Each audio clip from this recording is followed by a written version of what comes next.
Yeah, bitches, we got ourselves a green screen! TTRPGs, whether you love them or hate them, there's no denying that there's an allure to them, a scent, if you will.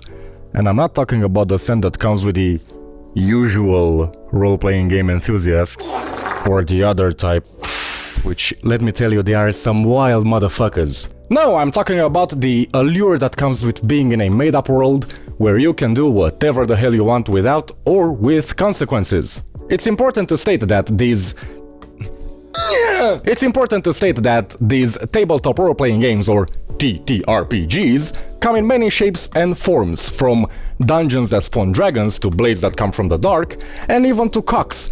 Call of Cthulhu, you filthy bastard. That it's actually impossible not to gain a system you will actually love. But let me ask you this. Have you tried to get into TTRPGs, but you were unable to do so, or even worse, someone else told you, being a DM is so hard that you need to actually read the lore and do so much work? No! To these redneck beards, all I have to ask is...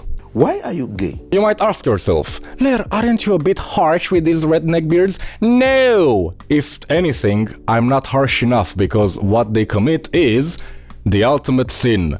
TTRPGs should and never be about cumbersome rules or pushing lore down your players' throats. It should be about having fun. It should be about having an outlet to let your creativity thrive. Do you wanna know a secret? Come here. Closer. There, it's fine. I've never read and will never read a TTRPG lore book. Except a Call of Cthulhu, because that's based on actual works of, fiction. And you know why? Because I made up my own shit this whole time, and you know what? It's actually fine, it's okay to create your own stuff. Gatekeeping TTRPGs is a surefire way to not only snuff out the fires of creativity, but it directly contributes to the greatest lies, that only a certain type of people have creativity and imagination, and I will not stand by it. Creativity, and by extension imagination, are actual skills that you can train, that you can cultivate by trial and error. It's unfeasible to have a perfect session, a perfect world from the get-go. You need to work hard on it, and guess what? You can do it. Stop telling yourself that I'm not creative enough. You are. You can be creative. If you've experienced these things, or if you're already a TTRPG DM or player, fret not, this video is for you. So grab a snack, grab a drink, and let's dive into today's video. Also, the script for this video has not been seen by Karla, so... What I am about to do has not been approved by the Vatican.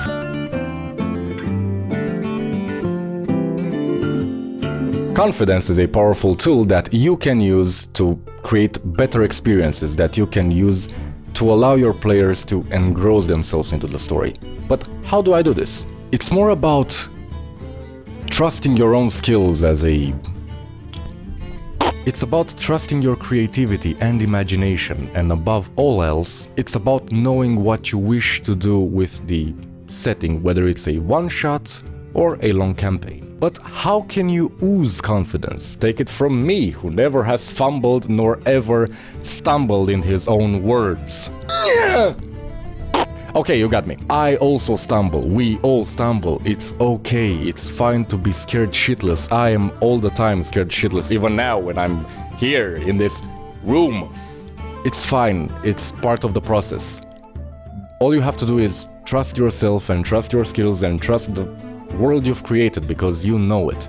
And you might ask me, hey Lair, how do I start in, creating a session? My opinion, and I guess I'm not going out of line in saying this, Dicesylvania's opinion on this: start with something you love. Maybe you know and love everything there is to know and love about Middle-earth. Maybe you enjoy the hammers that do war in a fantasy setting. Or maybe you like the hammers that do war in a space setting. Or you love and know a game so much and its lore that all you want to do is lock your friends with you for 2 or 6 hours and make them love it. You'll see. You'll all see. Or maybe you like Berserk. You love Berserk and you want your players to experience it. But let me ask you this. Why would you have your players experience this? I gotta tell you, I've never looked at horses nor horse girls the same ever since.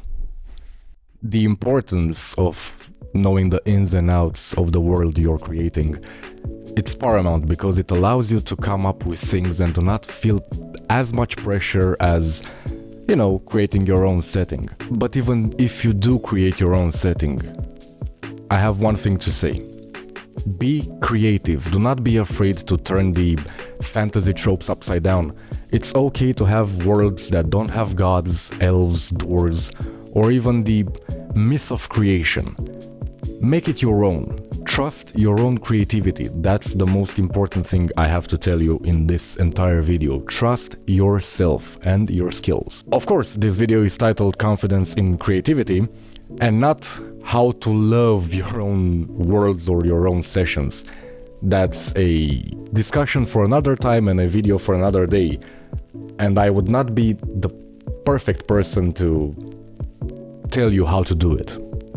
A further advice from me to you. If you want to start and create something new, create a proof of concept, a series of small sessions, maybe a one-shot that encapsulates the ethos and the ideas you want to have throughout your campaign. It's important because it lets both you and your players to know what you try to do. And at the end of it, you can also have a discussion with what worked, what didn't, what can be improved. It's all part of the process. It's actually very good to have a proof of concept. If you want an example, our Halloween 2025, it's actually this, a proof of concept which I've created in order to see if certain things are liked by both players and yourself, so let us know what you thought about it. It's important to note that whether you play with people who have previous experience with TTRPGs or with newcomers, the first session will always go the same.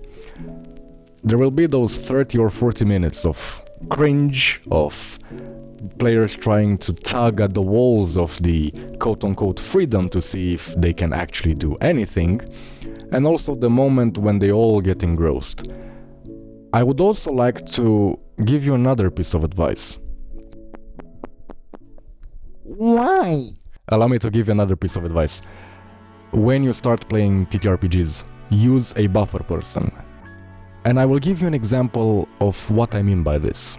Story time! I have this setting in my head that's been germinating for quite a long time. It's extremely anti-D&D, and to the point that the only thing that even binds it to D&D is the fact that it uses the D20 session. And I was at work and I decided, hey, it would be nice to introduce some of my friends there in TTRPGs. And so we went to another friend and we began to play. Of course, my mistake was introducing them in a setting that's so filled with freedom that it could have gone extremely worse. But among them, there was the girlfriend of one of my friends who came because she just simply wanted to see how a TTRPG goes. She did not play, by the way. And of course, we also had the 30-40 minutes of cringe, the players trying to destroy the world in choosing different outcomes, different paths. It all went the usual. But then something strange happened. About, I don't know, an hour and a half into this campaign, she put down the phone and she engrossed herself in the atmosphere. And at the moment that this happened, I knew that I had them. Of course, betrayals happened. Jump scares. Chaos reigned. Chaos reigns. It was absolute chaos. But you know what? Both me and them really loved it. And I tried to understand why? I think it's more about the fact that they were allowed to do anything and everything they could in order to, I don't know, derail the session. That from about 45 minutes into it, they stopped and they actually wanted to know what happens in the story, which was strange. So this goes to show that if you want to have a better understanding of what people like, your friends like, you should have a person that's a buffer, that doesn't play, that is there only to observe, and if they become engrossed, then you have them. But be warned, whether you play with people who have previous experience in D&D or with newcomers, TTRPGs are a hell of a drug. They are more addictive than heroin or my absolute adoration for goth girls, which I have since I was young, and they will not care whether your life falls apart, you're burned out, you don't have time for them, you simply don't feel it, because they will always ask, Lair, when can we play again? Lair, is it tomorrow? Lair, is it today? Lair. and you'll have to play because you cannot say no, because you have your own issues. But allow me to remove for a moment the veil of the video and tell you that the title, Confidence in Creativity, is not only about you as a DM, but also about the players and how you interact with them. And what I mean by this is, you as a DM can trust your players so hard that you don't need to have pre-written lore. You, and it's feasible, to create a world in which you haven't wrote any piece of the lore of how it was created, of the gods, of the elves, of the wars, of the la la la la. It's perfectly fine. All you have to do is allow your players to come up with stuff. I know, it's heretic. You will not write lore? What? Are you insane, Lair? We should burn you at the pyre. To this I have to ask, is there a goth baddie around? Does she take my ashes and bones and does rituals with it? Does she look like this? Because if she does... I found out through experience that a DM's greatest weapon is allowing your players to be creative. It's about allowing and trusting them to trust you. Let me tell you how to do this. So you have a world. You've written down everything there is to write. You've named every place and every NPC has a backstory. How about you don't write the lore? Or, better yet, you can write the lore, but do not bring it up. Use visual descriptions like a mural, for example, or have NPCs talk in double meaning ways, or let a string of breadcrumbs for your players to gobble up and spit out creatively. Allow your group to use their creativity in order to create their own answers. It doesn't matter if what they come up with is true or false. It's important that they actually engross themselves into your world. I've come to the realization that we are engrossed and more interested in stories that allow us to be creative, that its creator is not pushing lore down our throats, but is able to encourage us to find our own answers. And that is extremely important. You want your players to be engrossed in the story, to love the story, to live the story. Allow them to come up with anything and anything they want. Do not say no. Again, it doesn't matter if the lore connotations that they have are true or false. They can be. It's entirely feasible. That's not the point. The point is to allow them to feel like they are actually finding things on their own. A further heresy on my part would be to tell you that no matter what game system you choose, please do not be afraid to change the rules, to cut the fat from the systems. Again, another secret. I absolutely abhor every single system that there is under the sun, because in my eyes, and again I can be wrong, the rules, especially in combat, they are walls that do not allow your players, or any player for that matter, to be creative. They're cumbersome, they do not explicitly tell you why I can't, use a fireball because I don't have mana. What the fuck is even mana? And if you are to take a closer look to the rules of almost any game system, you'll see that there's a discrepancy between what the players can do and what the bosses can do.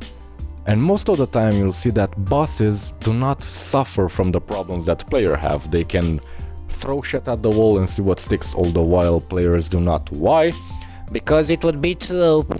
Which is the worst thing anyone can say about trying to be creative in a game system. Also, there is inevitable, and you'll see, that there will be moments where your players will derail the story so hard and so unimaginably bad that you'll actually look like Karla in Wilbur's Wishing Well. And the fun fact is, you'll still have to have the mask of confidence upon your face to not show that they have done something that's so bad that you didn't even come to acknowledge it beforehand. But let me ask you, wouldn't it be better if they knew that they derailed the session? Because, again, you'll see through experience that at some point, everyone will try to derail your sessions. It's perfectly normal, and even worse, most of them will wear them like medals upon their, hoodies. And they will actually actively try to catch you off guard. Hell, we also do this. We do not necessarily wear the derailments as medals, but after the cameras stop rolling, we would ask the DM, hey, did I derail your session? Or have you foreseen that? Allow your players to do that. Allow them the freedom to say, No, I will not follow this storyline, I will actually follow the other one. And even better, let's say that the chances of derailment in your own session are actually zero. Pretend that they did something you did not foresee. Because, and it will sound really insane for me of saying this, they will actually love it more for the fact that they simply had the creative juices to say, no, I will do my own thing. And again, that's fine. That's part of being a DM, to foresee the unforeseeable, which is, by the way, impossible. Anyone that tells you otherwise is full of, bullshit. But what I try to say, be confident in yourself, be confident in your imagination, creativity. Do not let anyone derail your thoughts.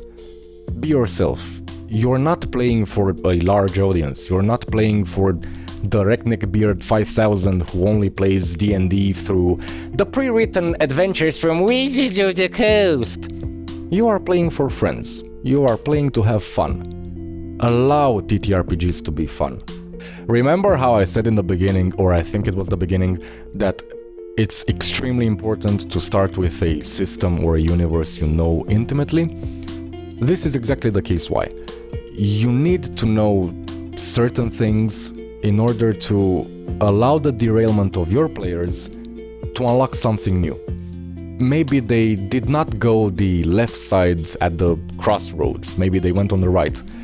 Because you know the setting, you will extremely quickly create a new encounter there. Maybe it's an NPC, maybe it's a boss, maybe it's a ritual ground. The thing is, you need to know your own universes in order to allow your players to derail them, and in return to come out flying saying, oh no, I knew what happened there.